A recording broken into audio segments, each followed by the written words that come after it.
नमस्कार जय Jagannath welcome back to my channel fashion queen. आज फ्रेंड्स माने मु आपण मन कार्तिक मासरे जो हबिष डालमा बना जाए मुझे रेसिपी नहीं आपण मन पाखक आसी कि कार्तिक मासरे बिना तेल मसला मास सारा हबिषियाली माने कौ डालमा करके खाती से डालमा मु रेसिपी नहीं कि आसी। तो चलतु देखा तो बर्तमान कौन कौन सामग्री नहीं चलतु देखी नवा।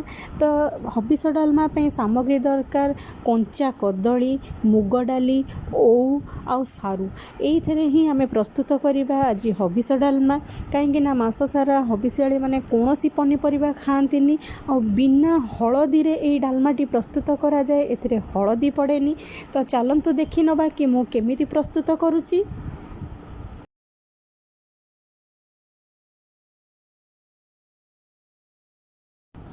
तो प्रथमे आमे करेई गरम करी नबा। करेई गरम होला परे सेथिरे आमे मुग डाली दबा। मुग डाली को आमे 2 ରୁ 3 मिनिट पर्यंत आमे ताको भाजीबा जेमिति लाल न होबो।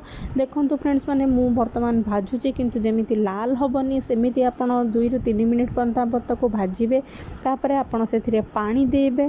पानी देई सला परे 15 ରୁ 20 मिनिट पर जेतेबेले पानी फुटी कि डाली अल्प फिटिला बलिया होबो सेतेबेले आमे जाई कि परिबा तादरे पकेइबा। तो फ्रेंड्स माने चलतु देखी नबा।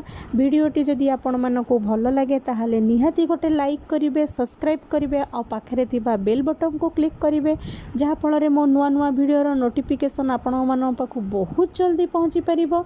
तो एबे देखंतु मु डाली रे पानी दे देछि आ सेथिरे मु लूण पकेई ताकु मु घोड़ेई नेबी 10 ରୁ 15 मिनिट पर डाली अल्प फिटिला पर सेथिरे मु परिबा पकेइबी। तो परिबा पकेई सारला परे सेथिरे देखंतु एबे डाली फुटिबा पई लागिलानी। एबे मु परिबा पकेइबी कंचा कदली सारू ओउ मु आउ अदा मुको अदा को भल भाव में आपण माने ताकू छेची देबे धोईकी ताकू छेची देबे आउ अदा को मध्य तादरे देबे आउ ओउ मध्य टिके छेची देले भल। बाकी ओउ सिझिबा पई टिके टाइम लागे कहिना ए डालमा रे टिके खट्टा अंश रहिले बेसी टेस्टी लागे। तो मु ओउ को हल्का ताकू छेची देइची आउ अदा को मध्य मु छेची की पकेइची। एबे मु सब परिबा पकेई सला परे ताकू मु घोड़ेई देबी। ए डालमा रे हळदी पड़ेनी। एटी देखो मु अदा को छेची देइची अल्प ओ को मध्य मु छेची देइची। एथिरे बिना हळदी रे तयारी हबो आउ ए डालमा को अरुआ भात संगे खाइबा पे बहुत ही टेस्टी लागे। तो आपण माने देखंतु एबे वर्तमान डाली सिझी साला परे तापरे हम सेथिरे छुंक दबा।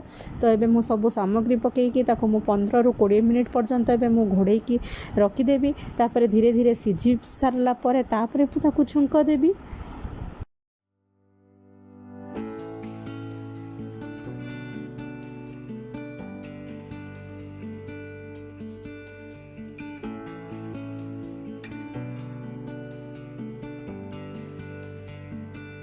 एबे फ्रेंड्स माने डालमा सिझी सारलानी। तो एबे हमें ताको छुक दबा। तो सेथि पई मु एबे करेई गरम हो साला परे मु सेतिरे 2 चम्मच देसी गुआ घियो देइची। से घियो मु घरे प्रस्तुत करिछि। आपण माने जदि घियोर रेसिपी देखिया पई चाहुचंती ताले मो पूर्व वीडियो देखिबे सेतिरे मु घियो केमिति घरे बनैछि आपण माने वीडियो को देखि परिबे। तो एथिरे मु देसी घियो एबे 2 चम्मच देइछि आउ 2 चम्मच जीरा देइछि सुखिला लंका पकेइछि ताको भलो भाबरे भाजी हे साला परे एबे मु डालमा सेथिरे देइकी छुंक करदेबी। आपण माने चाहिए सेथिरे कोरा नड़िया आपण देई परिबे किंतु एथिरे नड़िया मु पकेइनी काना नड़िया बहुत जन को भल लागेनी। तो मु एथिरे नड़िया पकेइनी आपण माने चाहिए कोरा नड़िया मध्य देई परिबे। तो देखंतु एबे डालमा केते सुंदर भाबरे प्रस्तुत हेइगला। हमर कार्तिक मासरे प्रस्तुत हेइतिबा हबिष डालमा।